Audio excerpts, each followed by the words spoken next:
I was just outside, taking a break from the sun for a second, and coming in to do a little video, a little chat with you guys. So I want to talk about empaths in the context of the world right now, and just especially how to navigate being an empath entrepreneur.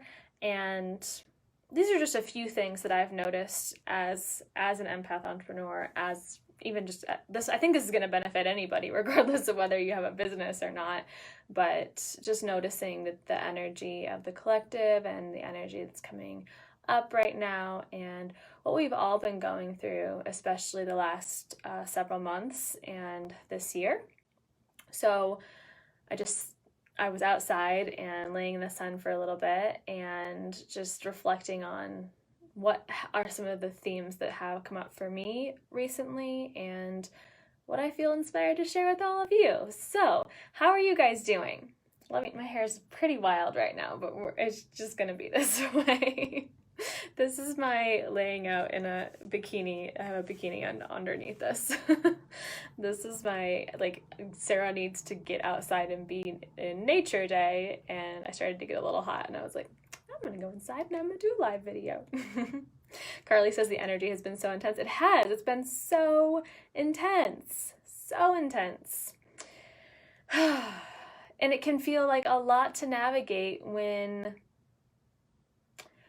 a lot of things are happening or unaligned, or we don't have the tools, or we don't have the awareness. But even if we do have the tools and we do have the awareness, it's still a lot right now. It's been hard because I've been so exhausted. I relate to that as well, Carly. For numerous reasons, have been so tired. And then there's the collective on top of that. And then you're like, where do we go from here?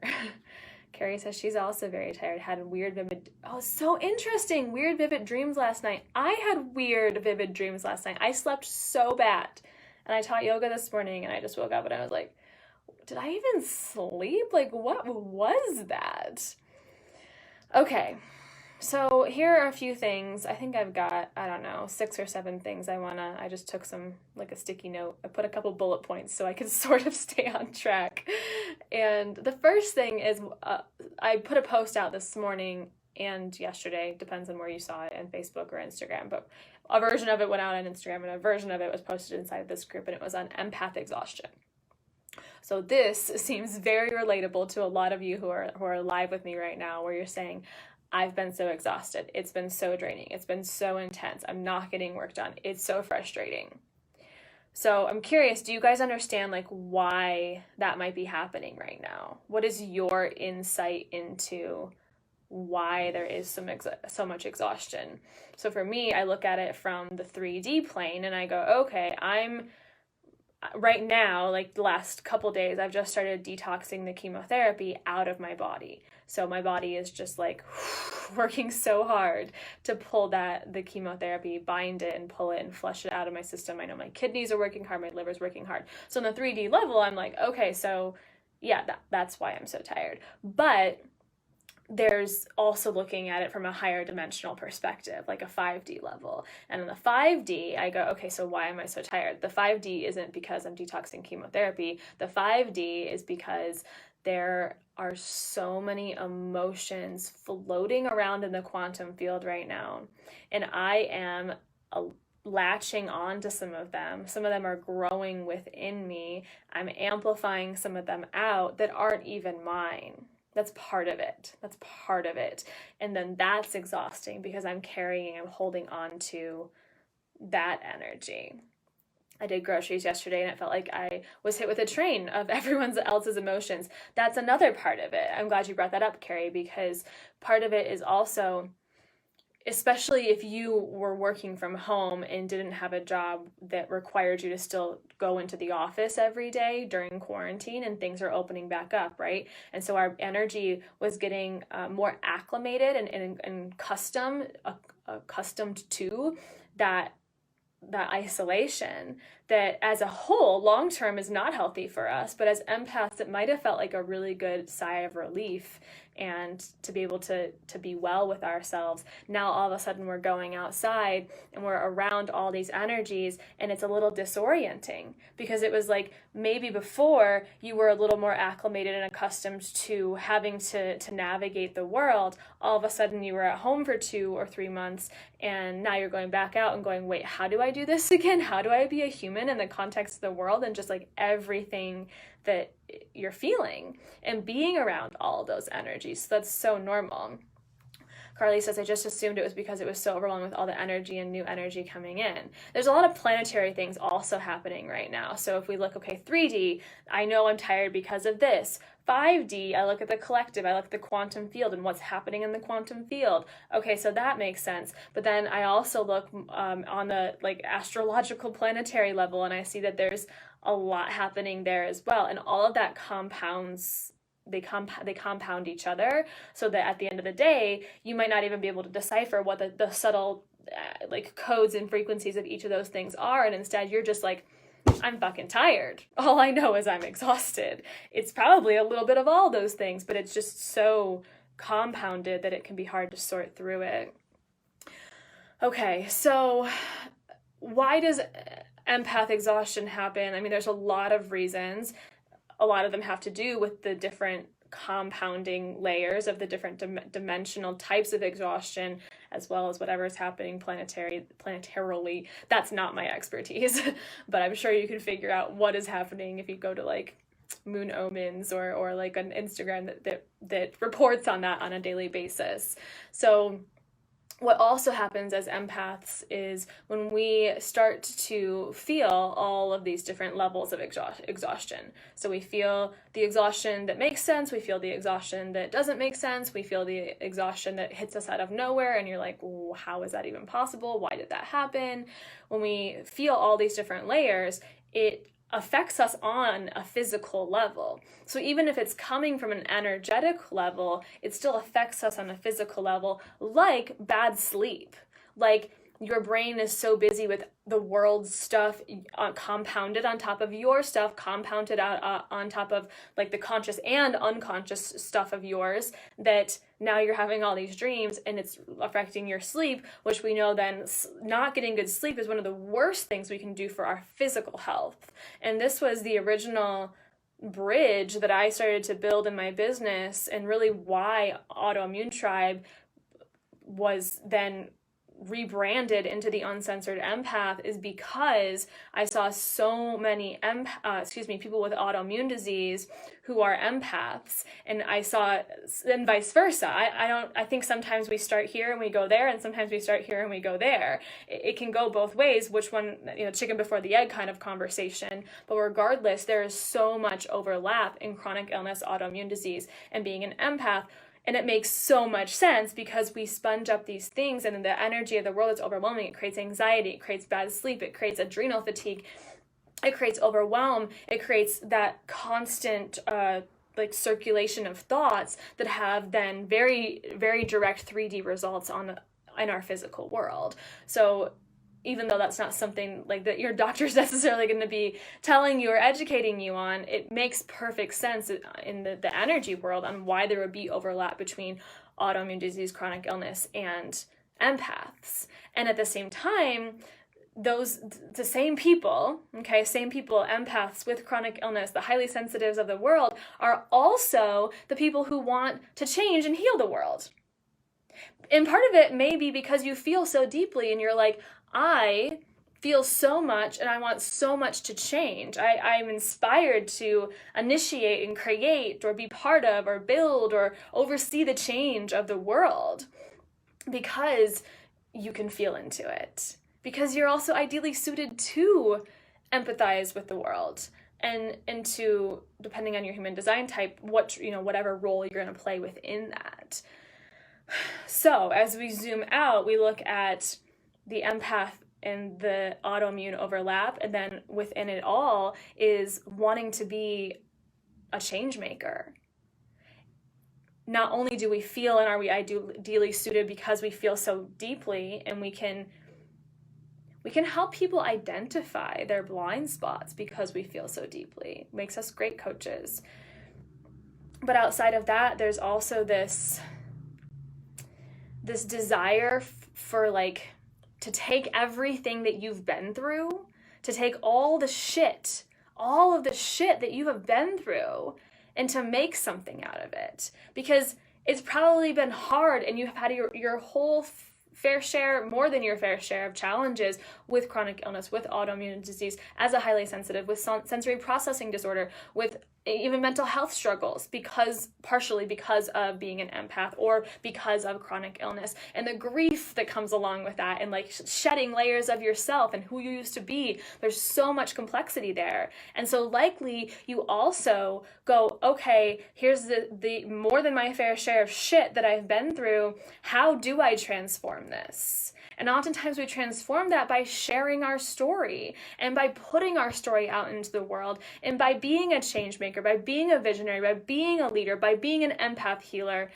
and going out and sharing your story. And in that story, people see themselves. And then not only are you healing you are healing others by helping them see these disowned parts of themselves, or inspiring them to look into their own story.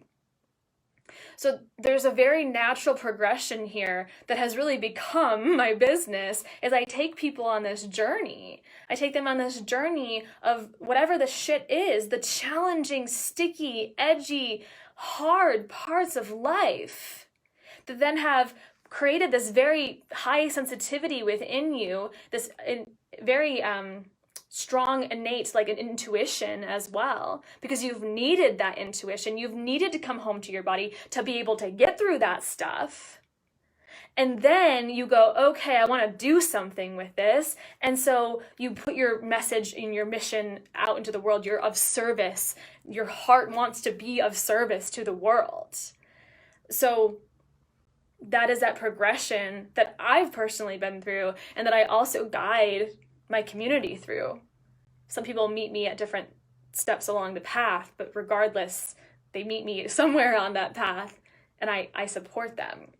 So let's get back to, how to be an empath entrepreneur in the context of the world right now. I just want to affirm that the empath exhaustion is normal, and it doesn't have to make sense. It might not make sense right now.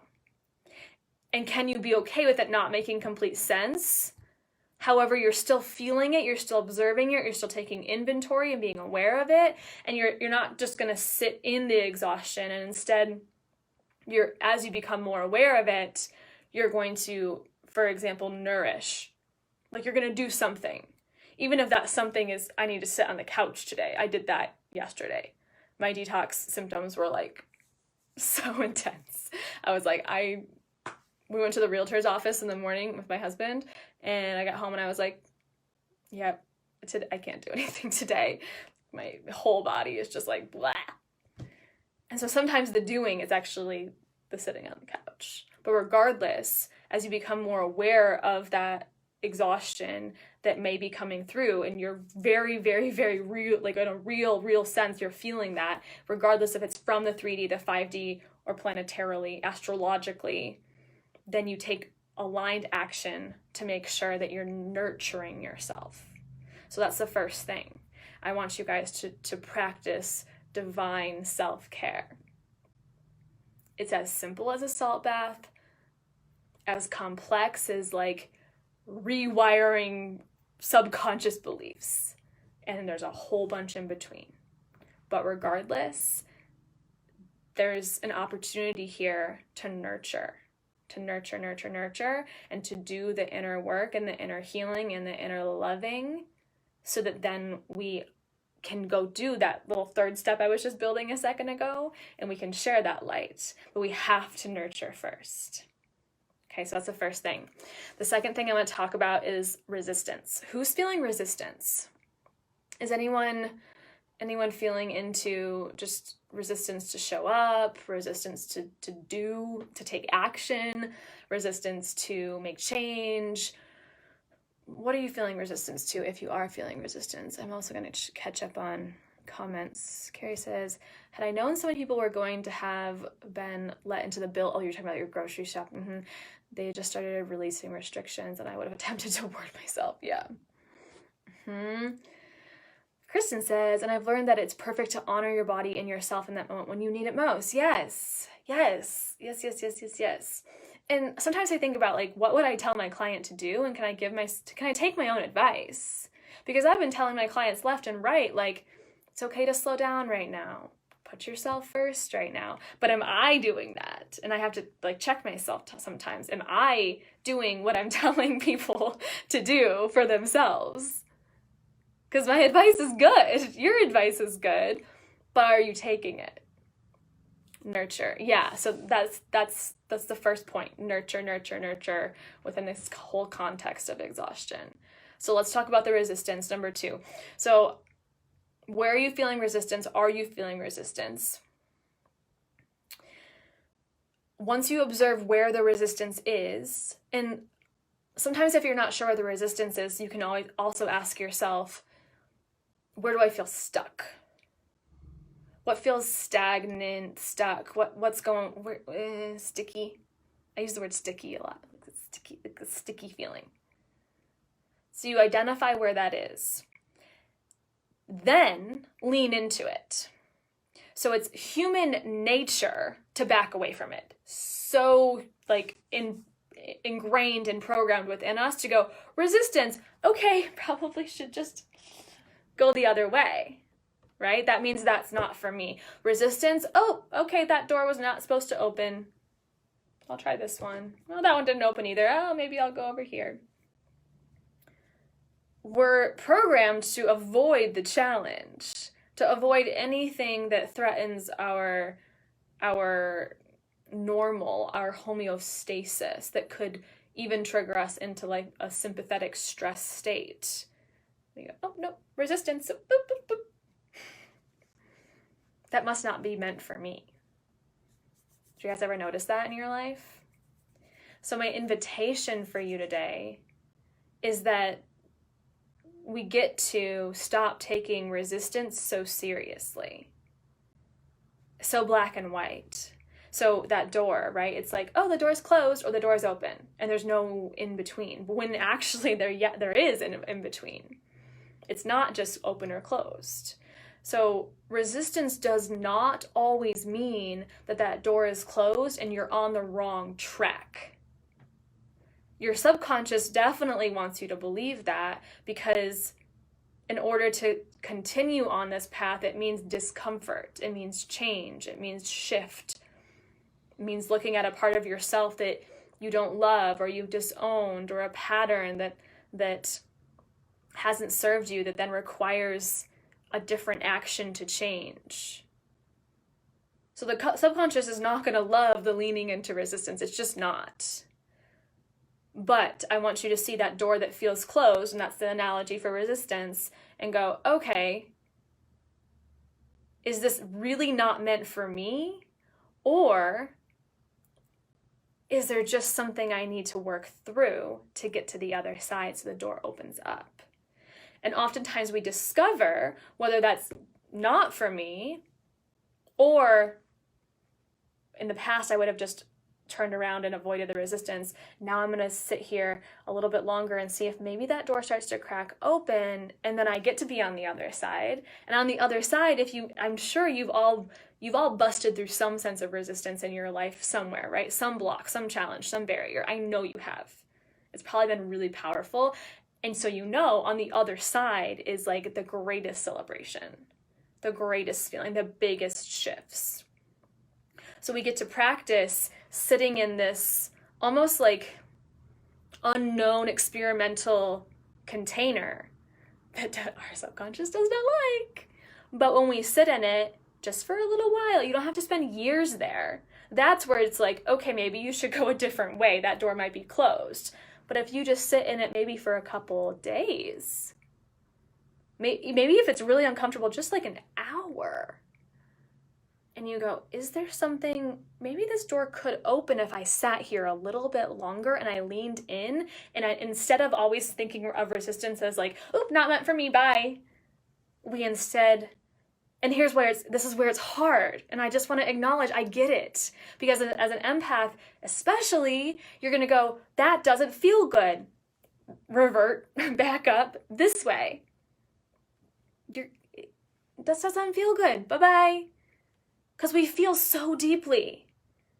So this is where I'm inviting you into the resistance to sit there for a little bit, not years. Please don't sit there for years. For a little bit, to sit there in the resistance and to experiment and to be open to what could be on the other side before we just run away.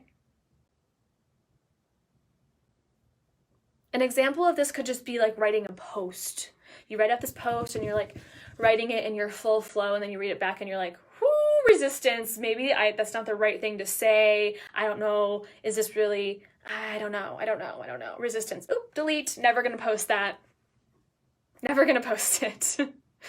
Subconscious is like, trigger. Like, nope. That feels, even though I literally just poured out my truth, my pure truth, I'm still not going to post it. Whereas what I'm inviting you to do is go, okay, poured out the whole truth, wrote the post. Ooh, this is not super comfortable. My empath little feelers are like, ooh, not super comfortable. But I'm going to sit here and I'm going to breathe into it, and I'm going to observe what my body is doing in this moment. What is my body showing me in this moment? What is the root of this discomfort? What is the actual fear of posting this, maybe? You're in the container. You're not just running away, you're in the container. And if you look at it and you're like, no, it needs tweaks. I need to make some changes. Perfect. This was more of a journal entry and not for the public. Okay. But you might also find in that container, I really need to share this with the world. I'm just a little scared. And you go and you do it anyways, and that door opened, the resistance is gone, you've done it, you've taken the action, and then you get to celebrate. And there are amazing things when that door opens that come to you. Okay, so that's number 2. The first one was all about exhaustion and nurturing yourself. The second one is all about leaning into the resistance, going against what the subconscious programming has to say about that. Good. Yeah, it sounds like you guys are resonating. I've been feeling resistance in attempts to proactively change things that need to change. Because we're programmed we could want change, but we innately resist the actual doing of the change. Does that make sense? So it's normal for us to be like, I want to do this, and I have this goal and this vision board and all these things that I want, and those are all like changes in your life, right? Then actually taking the action is where we're programmed to just, even if where we are is not very comfortable or it's just fine, that is more comfortable according to the subconscious than the unknown. The unknown is always going to be initially scary. What we find once we are brave enough, courageous enough to take that leap is that it doesn't stay scary. But that first step, I mean, you're playing the archetype of the explorer. I don't know what's in that jungle. I don't know what animals exist in there. I'm not armed. I don't have armor to protect me, but I'm very curious. And I'm gonna step into the jungle. I'm gonna see what's there. Good. Yeah, resistance in being seen.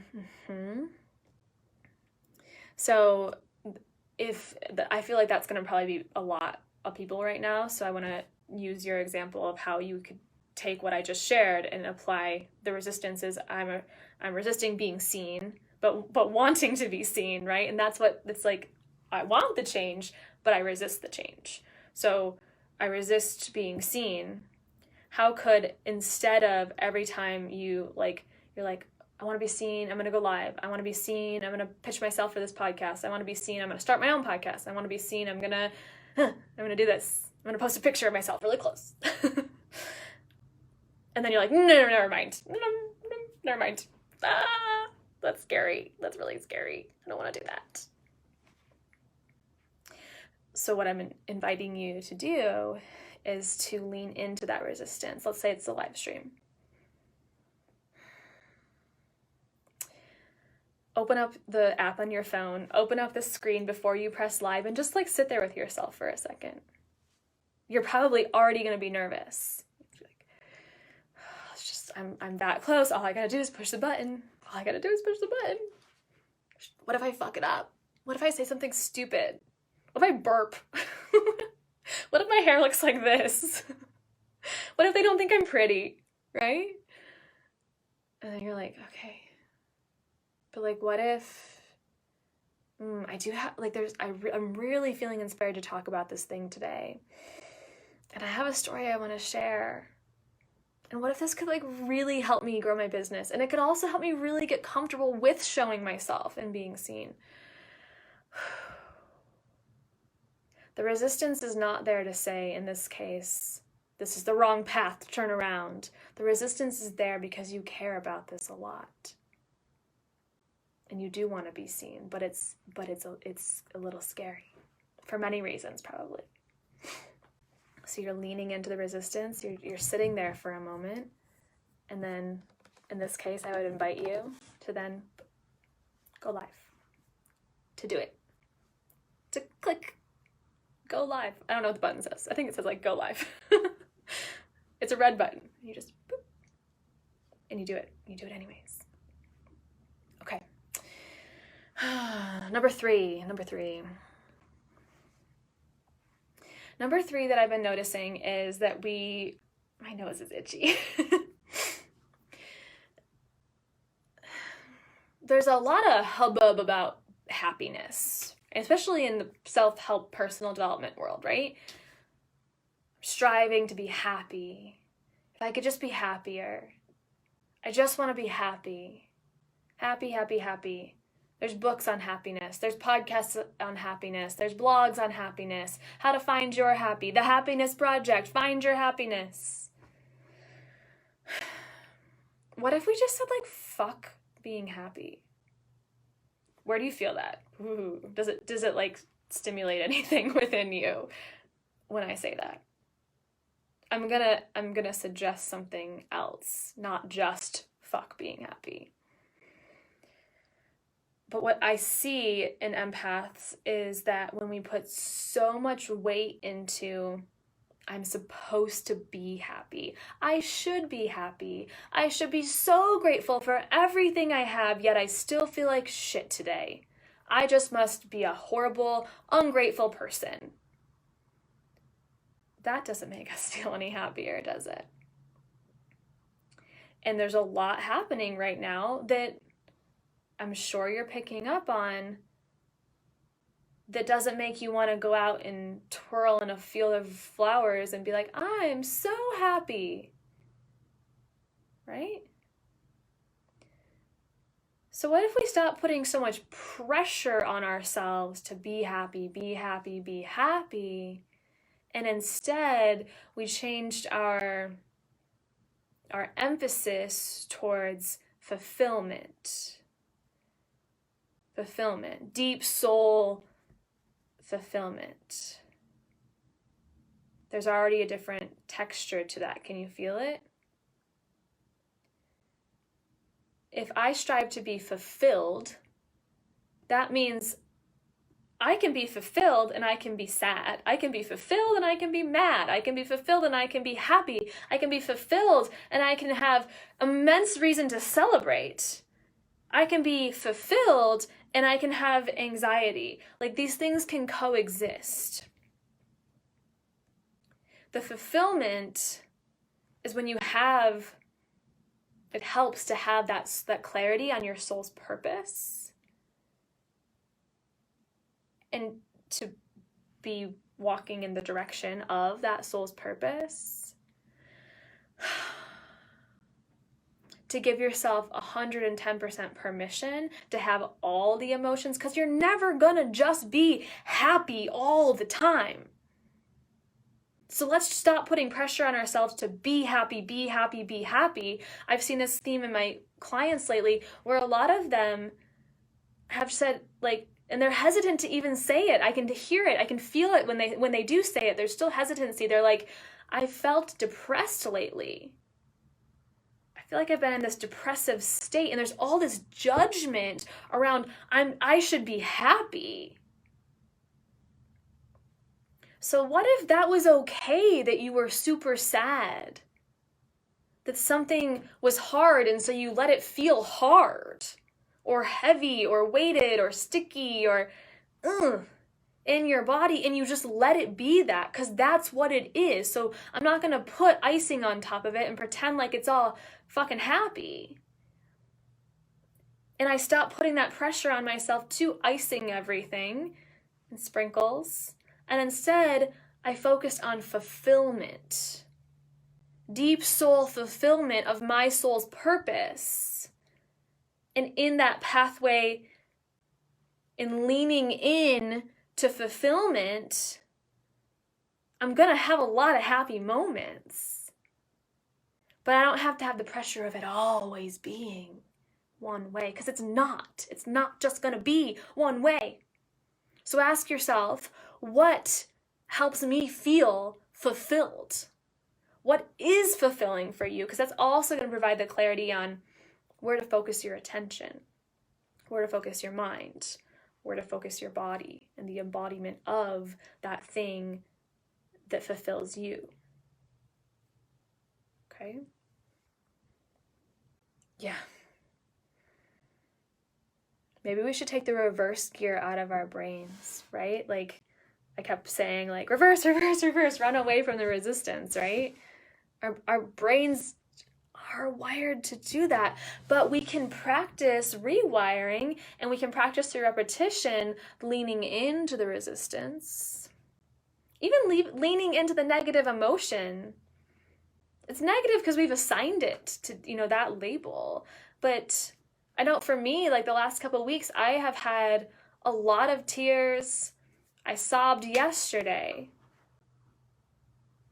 and it felt good. It wasn't like, oh my God, I'm crying again. Negative emotion, probably like supposed to be a certain way, supposed to be Sarah fucking Small, who always has her shit together, happy, smiling on live streams. Like, no, I sobbed. I was really sad. And that was fine. I felt so good after crying. Because there's not this label and judgment on the negative emotion anymore in my life. And I find myself, especially right now, focusing more on leaning more towards fulfillment than happiness. That's going to be there. You all have the birthright of happiness. I want you to be happy as much as possible, but I don't want you to judge yourself when you're not. So for myself and in my practice in my life, I've been leaning towards what fulfills me. If these tears feel really fucking good, those are fulfilling me in that moment. They're allowing me to express my sadness and my heartbreak in that moment. Just the overload of emotion is being expressed. I give myself permission to do that. And then there's a literal exhale and a like spiritual exhale, okay? A spiritual exhale that's just like, oh, finally, you're not so hard on yourself. Yeah, crying is actually necessary for an empath. I think it's necessary for all humans. And because as empaths, we feel so deeply, like it is the most visual, literal release of energy that we have. So it's kind of maybe silly, but like tears, burping, stomach gurgles, passing gas, all of these things are literal releases from our body that are necessary as a human, especially as an empath who tends to be overloaded to start. We gotta let it go. Yeah, Carrie says crying is cathartic. It so is. That was number 3. How long have I been on? Let's skip ahead. What else? I want to like maybe do one more. So recap. One, we talked about exhaustion and leaning into nurturing. Number two, we talked about leaning into resistance. And then number three, we talked about fuck happy, let's be fulfilled. Number four, which one do I want to share with you?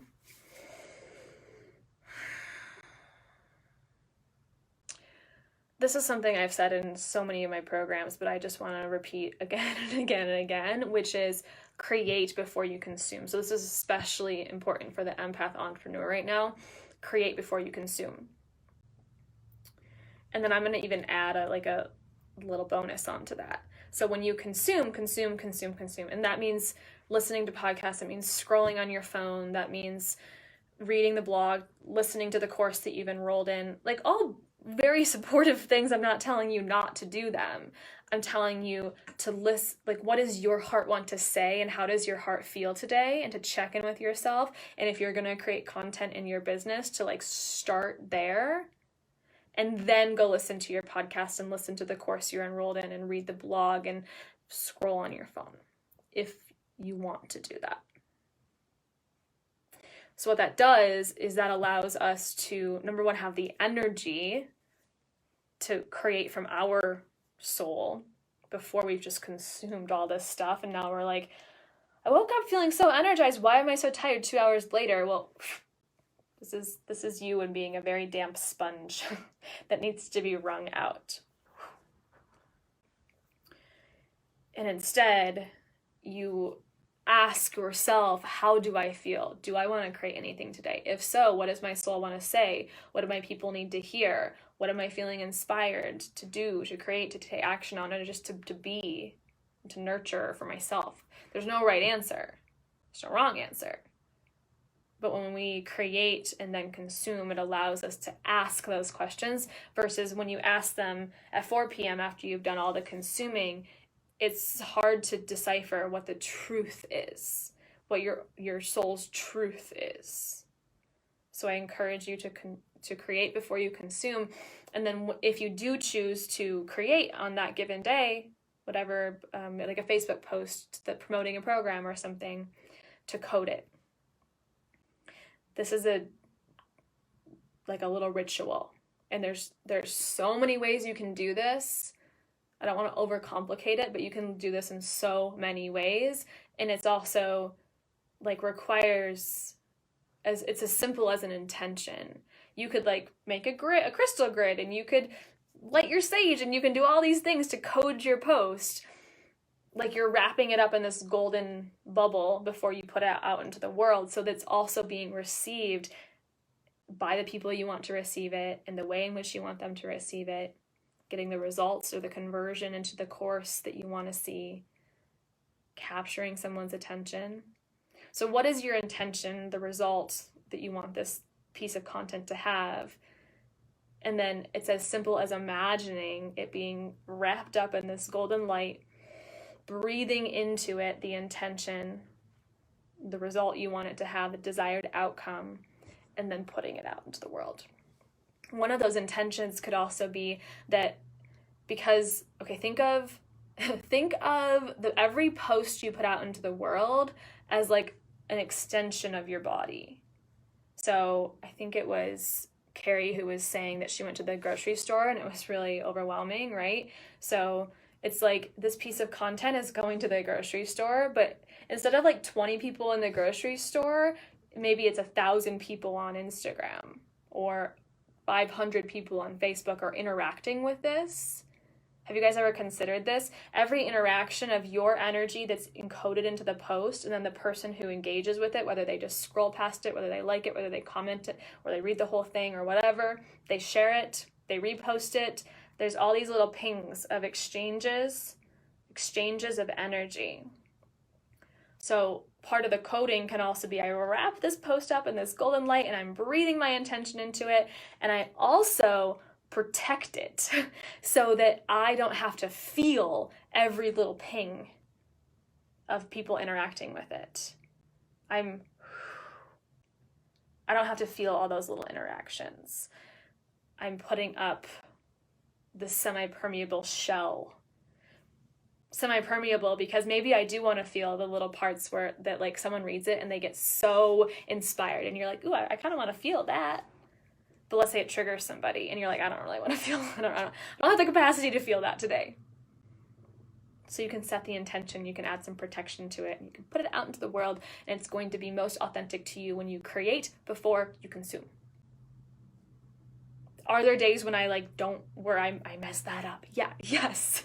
Today's an example. I was listening to a course that I'm enrolled in outside in the sun, which is, if you're jumped on late, I'm wearing a bathing suit. I just came inside for a little while, get a break from the sun. I'm going to go back out, and I'm probably going to keep listening to that course. So I consumed, and then I came in here and I'm creating with you guys right now. So are there days when I do it opposite? Yes. But if you are feeling that deep empath exhaustion, it is so helpful to do it the opposite way. Create, create, create, create. Ask my soul, what does it need? What does it need? What does it need? What do you want to say today, Sarah? And you can listen more purely, more authentically, and then you can go out and do it. And then you can bring everyone else's energy in that you may want to be around or you want to listen to or you want to consume on that day. It's not a perfect process, but when I do it, I always notice a difference. And then code it, wrap it up in that ball, send it out. Okay, so there's 4 things, four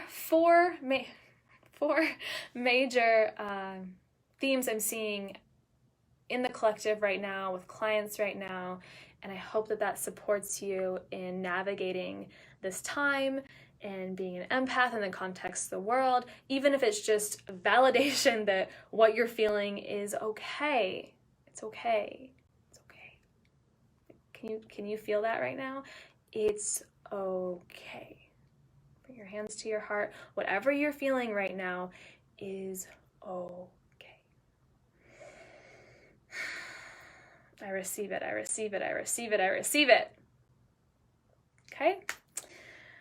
Oh, what do I got for you guys? I have one question. I want to just leave you with a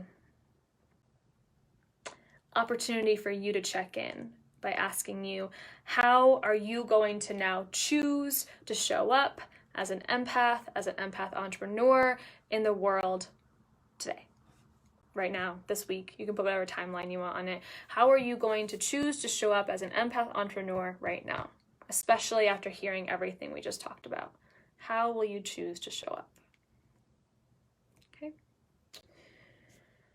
I opened up 5 spots at the pre-sale rate in my membership, which is called Empath Healers, and we have 3 calls a month.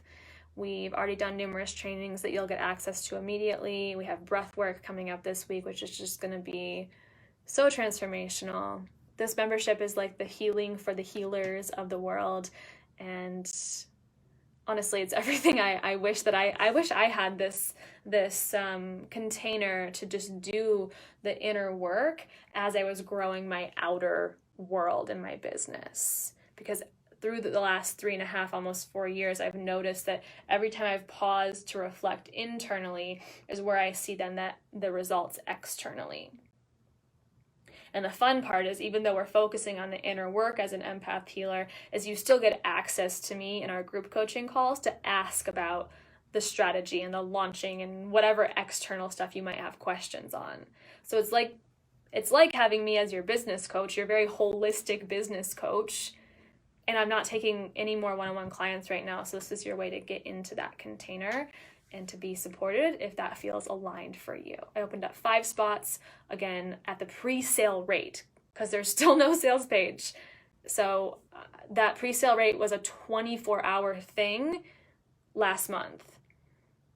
And I decided I'm going to let 5 more people in at that rate before I open the cart. There's a sales page, and it's going to be a higher rate. Make sense? Okay. Thanks for tuning in. I love you all. I appreciate you.